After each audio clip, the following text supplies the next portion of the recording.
Muchas gracias también, señor director. Voy a leerle algo literal. Un medio de comunicación, un periódico. La costa del occidente es el área marina de Asturias con más potencial para la instalación de aerogeneradores flotantes por la calidad de su recurso eólico. Entre Navia y Luarca, a 30 kilómetros de la costa, el Ministerio para la Transición Ecológica ha identificado de forma preliminar una zona de uso prioritario para la instalación de eólicos marinos. La alianza formada por nombre de empresa, que no voy a citar, y otro nombre de empresa, que no voy a citar, estudia la instalación allí del primer parque flotante de la región. Y como esto, otros dos ejemplos, señor director. ¿Que ustedes no tienen la tramitación administrativa? No lo dudo. Repito, estudia la instalación allí del primer parque flotante de la región. Pero es que le digo más, señor director. ¿Usted cree que todo el sector pesquero del norte se va a unir sin fisuras, que no ha pasado en la historia jamás, si no supieran que hay un peligro real ante esta cuestión? Pero es que además le digo, si no hay el interés de instalar parques eólicos marinos, mal llamado parques, porque no son parques, son centrales industriales, se industrializa el ámbito marino, sí, mientras el señor consejero de Industria dice: el consejero ha enumerado 6 razones para la instalación de parques eólicos marinos en Asturias. No le voy a relatar las 6 razones, pero están aquí escritas, se las voy a relatar al propio consejero. Un consejero, señor director, que ha sido reprobado por esta Cámara.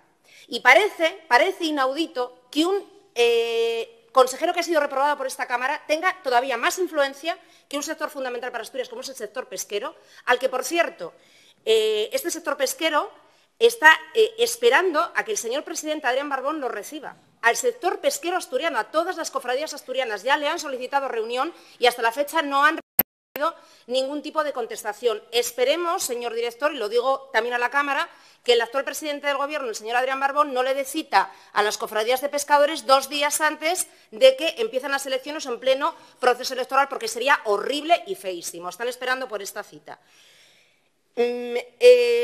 Las empresas están hablando y hay un interés. Y el impacto va a ser la desaparición absoluta de la soberanía alimentaria. Y no lo digo yo, lo dicen los hechos, porque no estamos hablando de un futurible, señor director, estamos hablando de algo que está ocurriendo, que vayan ustedes a Escocia, que vayan ustedes a Portugal a ver qué es lo que está ocurriendo. Y esto es lo que está ocurriendo. Y esto no va a afectar exclusivamente a los pescadores, a las cofradías y a todo el empleo que se genera, sino que va a afectar también a los asturianos y asturianas que viven en las zonas urbanas, porque no van a tener pescado fresco ni siquiera pescado barato. El pescado que les va a llegar va a ser muchísimo más caro y al final las personas con menos recursos van a tener que ir al pescado ultraprocesado. Esto también está ocurriendo en partes del mundo donde se han destruido los caladeros de pesca y esto es lo que va a ocurrir.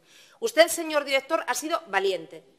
Entiendo la dificultad. Lo que le quiere decir esta diputada es que ante su valentía, que entiendo que puede llegar hasta donde puede llegar, va a tener siempre el apoyo de esta diputada, del sector pesquero y de este grupo parlamentario, porque efectivamente hay intereses contrapuestos y lo que tiene que hacer, en este caso el Gobierno, es decidir qué es lo que va a hacer. Sí se pueden hacer cosas desde su dirección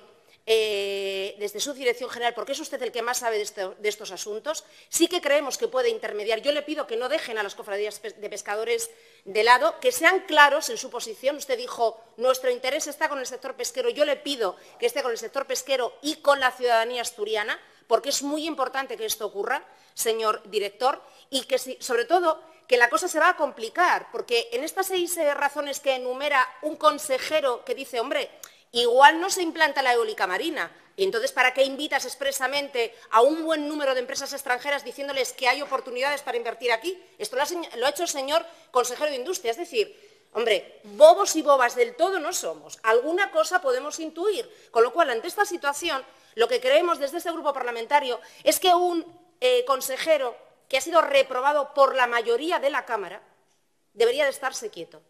Ya. Ya le pediría, si tengo oportunidad, comparecencia al señor consejero para que hablemos de estos asuntos y de todas las previsiones que hay en Asturias, es decir, cómo con ciertos trampantojos estamos intentando ocultar el desastre industrial que tenemos en Asturias y lo que no podemos hacer es tener daños colaterales. Y en este caso, señor director, no puede ser el sector pesquero un daño colateral. Y acabo con esto, señor director. No hay un solo eólico en Madrid y sabemos perfectamente que esto va a derivar a Madrid. Y le diré más. Alguna empresa que también es indiscreta y lo ha dicho públicamente, dice que el eje PSOC del occidente de Asturias, el parque de Aspía, es fundamental para evacuar, y está recogido públicamente, para evacuar la eólica marina del occidente asturiano. Está todo planificado, señor director. Siga usted siendo valiente. Por favor, en mayor medida, dígale al presidente del Gobierno que reciba, acabo ahora, señor presidente, que reciba al sector pesquero, y lo que está diciendo el sector pesquero unánimemente en toda la costa del norte es ni un solo parque eólico, porque Asturias no necesita esa energía.